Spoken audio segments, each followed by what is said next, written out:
BCB নির্বাচনে নতুন ঝামেলা ভেস্তে গেল মন্ত্রণালয়ে ক্লাব সংগঠকদের সমঝোতার চেষ্টা। সরকারি হস্তক্ষেপের অভিযোগে তামিমপন্থী 15 ক্লাবের নির্বাচন বয়কটের হুমকি। ফারুক আহমেদের রিটে বিসিবি নির্বাচন থেকে 15 ক্লাবকে বিরত রাখার নির্দেশ হাইকোর্টের। বাতিল হওয়া 3 মনোনয়নপত্রের দুটিকেই বৈধ বলে জানালো নির্বাচন কমিশন। এশিয়া কাপের পারফরমেন্সের জন্য সমর্থকদের কাছে ক্ষমা চেয়ে পোস্ট লিটন দাসের। বাজে সময় পার করে দ্রুতই স্বরূপে ফেরার দাবি। আফগান সিরিজ দিয়ে স্বপ্নবাজ টাইগাররা। বৃষ্টি আর বজ্রপাতে ভণ্ডুল ফুটবল দলের অনুশীলন। স্টেডিয়ামে গিয়েও ফেরত গেলেন জামাল জায়ানরা। হংকংকে হারিয়ে এশিয়া কাপে কোয়ালিফাই করার স্বপ্নে বুঁদ ফুটবলাররা। এবারে এশিয়া কাপে সমর্থকদের প্রত্যাশা পূরণ করতে না পারায় দুঃখ প্রকাশ করেছেন টাইগারদের নিয়মিত অধিনায়ক লিটন দাস। ফাইনালে ওঠার সুবর্ণ একটা সুযোগ পেয়েছিল দল, কিন্তু সুপার 4-এ শেষ 2 ম্যাচে হেরেছে বাংলাদেশ। ভারত ও পাকিস্তানের বিপক্ষে সতীর্থদের পারফরমেন্স নিয়ে হতাশ লিটন। এদিকে এর মাঝেই আফগানিস্তানের বিপক্ষে হোয়াইট বল সিরিজের জন্য প্রস্তুতি চালিয়ে যাচ্ছে টাইগাররা। শারজায় 3 ম্যাচ টি-20 সিরিজ মাঠে গড়াবে 2 অক্টোবর। ক্রিকেট বোর্ড নির্বাচনের ডামাডোলে আড়ালেই চলে গেছে জাতীয় দলের এশিয়া কাপ নিয়ে আলোচনা। ফাইনালে ওঠার মোক্ষম সুযোগ কেন হেলায় হারালো দল, ঘাটতি ছিল কোথায়, এসব নিয়ে কাটাছেড়াই তো এখন স্বাভাবিক। কিন্তু সবাই যেন বেমালুম ভুলতে বসেছে আরও এক ইভেন্ট খালি হাতে শেষ করেছে বাংলাদেশ ক্রিকেট দল। লেখা হয়েছে ব্যর্থতার গল্প। ব্যর্থ শব্দটায় আপত্তি থাকতে পারে সংশ্লিষ্ট অনেকের। যাদের নিয়ে উচ্চাশা ছিল না তারাই তো আফগানিস্তান শ্রীলঙ্কার মতো দলকে হারিয়েছে। গ্রুপ পর্ব পেরিয়ে উঠেছে সুপার 4-এ, সম্ভাবনা তৈরি করেছে ফাইনালে খেলার। তাই নিজেদের সফল দাবি করতে পারেন কেউ কেউ, কিন্তু চ্যাম্পিয়ন হওয়ার স্বপ্ন দেখিয়ে যাওয়া দলের পারফরমেন্সকে আহামরি বলার সুযোগ কি আছে? ভারতের বিপক্ষে পাওয়ার প্লের বোলিং নিয়ে সমালোচনা রয়েছে, তবে সবচেয়ে বেশি আফসোস পাকিস্তানের বিপক্ষে 136 রান তাড়া করে জিততে পারেনি বাংলাদেশ দল। কাণ্ডজ্ঞানহীন ব্যাটিংয়ে ডুবিয়েছে হাতে থাকা ম্যাচ। ভারত ও পাকিস্তানের বিপক্ষে ম্যাচে খেলা হয়নি নিয়মিত অধিনায়ক লিটন দাসের। ইনজুরিতে পড়ায় ডাগআউটে বসেই দেখেছেন জাকের আলীর নেতৃত্বে দলের ধরাশায়ী হওয়া। বড় গলায় শিরোপা জয়ের লক্ষ্যের কথা বলেও প্রত্যাশা পূরণে ব্যর্থ হওয়ায় সামাজিক যোগাযোগ মাধ্যমে সমর্থকদের কাছে দুঃখ প্রকাশ করেছেন লিজমুল হোসেন শান্ত। শিগগিরই ইউএইর বিমান ধরার কথা তাদের। বাংলাদেশ ক্রিকেট বোর্ডের নির্বাচনে নতুন মেরুকরণ। সরকারি হস্তক্ষেপের অভিযোগ এনে নির্বাচন বয়কটের মতো সিদ্ধান্ত নিতে যাচ্ছে তামিম ইকবালের নেতৃত্বাধীন 15টি ক্লাব। সূত্র জানিয়েছে গত কয়েকদিন ধরেই কয়েক দফায় সরকারের ক্রীড়া মন্ত্রণালয়ের সঙ্গে বিসিবি নির্বাচনের প্রার্থিতা নিয়ে সমঝোতা বৈঠক হয়েছে ক্লাব সংগঠকদের। সেখানে মন্ত্রণালয়ের পক্ষ থেকে ক্যাটাগরি বি এর 10 পরিচালক পদের মধ্য থেকে 3 জন নিজেদের পছন্দ মতো প্রার্থী চাওয়া হয়। শুরুতে এই দাবি মেনে নেওয়া হলেও পরে নিজেদের মধ্যে ভুল বোঝাবুঝি সৃষ্টি হলে সরকারের সঙ্গে সব সমঝোতা বাতিল করে দেয় তামিম ইকবালের নেতৃত্বাধীন ক্লাব সংগঠকরা। উন্মুক্ত নির্বাচনের জন্যই প্রস্তুতি নেন তারা। কিন্তু আজ মঙ্গলবার তৃতীয় বিভাগের 15 ক্লাবের বিরুদ্ধে ফারুক আহমেদ হাইকোর্টে রিট করলে আবারও ঘোলাটে হয় পরিস্থিতি। সরকারি হস্তক্ষেপের অভিযোগ করে এবার নির্বাচন বয়কটের সিদ্ধান্ত নিতে যাচ্ছে 15টি ক্লাব। রাতেই নিজেদের মধ্যে বৈঠক করেছেন তারা। সেখান থেকে জানানো হয়েছে বুধবার মনোনয়নপত্র প্রত্যাহারের দিন তারা গণপ্রত্যাহার করবেন। সরকারের নীল নকশার এই নির্বাচনে অংশ নিতে চান না বলেও জানিয়েছেন ক্লাব সংগঠকরা। এদিকে হাইকোর্টের নির্দেশ অনুযায়ী আসন্ন বিসিবি নির্বাচনে অংশ নিতে পারবে না দুদকের তদন্তে নাম আসা 15 ক্লাব। এতে পরিচালক পদের প্রার্থিতা হারিয়েছেন ইফতেখার মিঠু ও ইসরাফিল খসরু।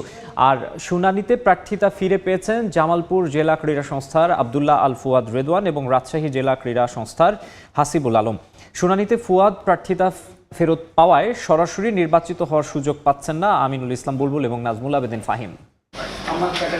উত্তাপ, নাটকীয়তা, সমঝোতা, আসন্ন বিসিবি নির্বাচনকে এই শব্দগুলো দিয়ে আখ্যা দিলেও ভুল হবে না। ক্রিকেট বোর্ড পরিচালনা পর্ষদ নির্বাচনের প্রতিটি ধাপ যেন রহস্যময়।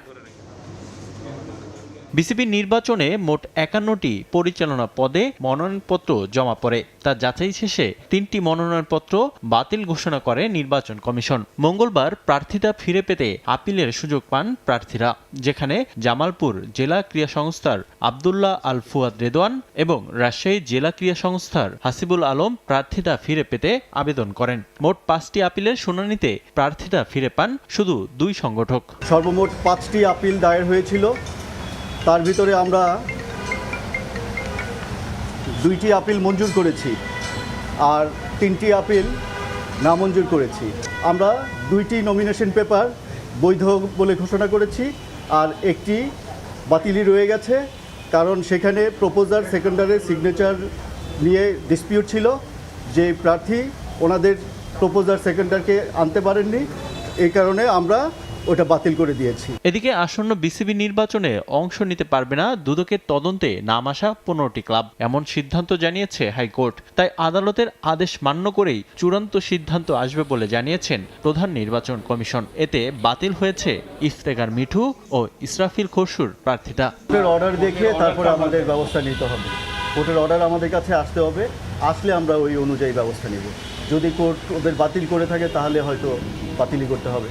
আব্দুল্লাহ আল ফুয়াদের আপিল মঞ্জুর হওয়ায় ঢাকা বিভাগে সরাসরি নির্বাচিত হওয়ার সুযোগ নেই আমিনুল ইসলাম বুলবুল ও নাজমুল আবেদিন ফাহিমের। এদিকে প্রার্থিতা ফিরে পেলেও সুষ্ঠু নির্বাচন নিয়ে সন্দিহান হাসিবুল। সশরীরে যদি সমর্থনকারী সমর্থন দেয় তাহলে আর কি বাকি থাকে। যাই হোক, নির্বাচন কমিশন বুঝতে পেরেছেন এবং আমাকে বৈধ প্রার্থী হিসেবে ঘোষণা করেছেন। মনে করছি যে রাজশাহীর ভোটটা আমি ফেয়ার পাবো না, কারণ এখন পর্যন্ত 5টা যদি কাউন্সিলর ফোন বন্ধ রাখে, কোনো এক জায়গায় থাকে, তাহলে আমি কি করে মনে করব যে ইলেকশন ফেয়ার হবে। বুধবার ঘোষণা আসবে চূড়ান্ত প্রার্থীর তালিকা। এনসিএল টি20তে আজ ঢাকার জয়কার। রাজশাহীকে 28 রানে হারিয়েছে ঢাকা বিভাগ, আর আরেক ম্যাচে সিলেটের বিপক্ষে 23 রানে জিতেছে ঢাকা মেট্রো। এই জয়ে 4 ম্যাচ শেষে 3 জয় নিয়ে সবার উপরে ঢাকা বিভাগ, আর সমান ম্যাচে মাত্র 2 জয়ে 3 নম্বরে মেট্রো। প্রথম ম্যাচ জয়ের পর ঢাকা মেট্রোকে নিয়ে আলাদা করে ভাবতে শুরু করেছিল সবাই, কিন্তু সময় যেতেই মুখ থুবড়ে পড়ে দলটা। এবার টানা 2 হারের পর আবারও জয়ের ধারায় ফিরল মেট্রো। নিজেদের চতুর্থ ম্যাচে তারা সিলেট বিভাগকে হারিয়েছে 23 রানের ব্যবধানে। ম্যাচে পার্থক্য করে দিয়েছেন মেট্রোর 2 ব্যাটার সাদমান ইসলাম এবং আইচ মোল্লা। তাদের 96 রানের জুটিটাই হয়ে যায় ফলাফল নির্ধারক। প্রথমে ব্যাট করতে নেমে উদ্বোধনী জুটি থেকে আসে 45 রান, কিন্তু মাহফিজুল রবিন এবং নাইম শেখের ব্যাটিং মেটাতে পারেনি টি20র চাহিদা।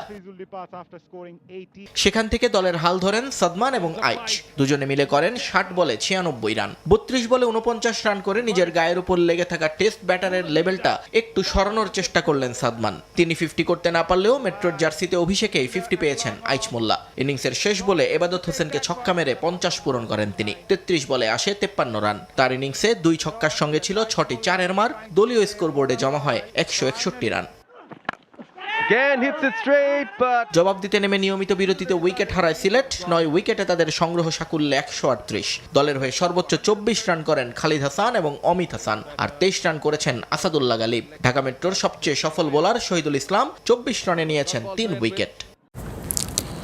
বাংলাদেশ আফগানিস্তান সিরিজের জন্য বাংলাদেশ দল দুবাইয়ে প্র্যাকটিস করলো।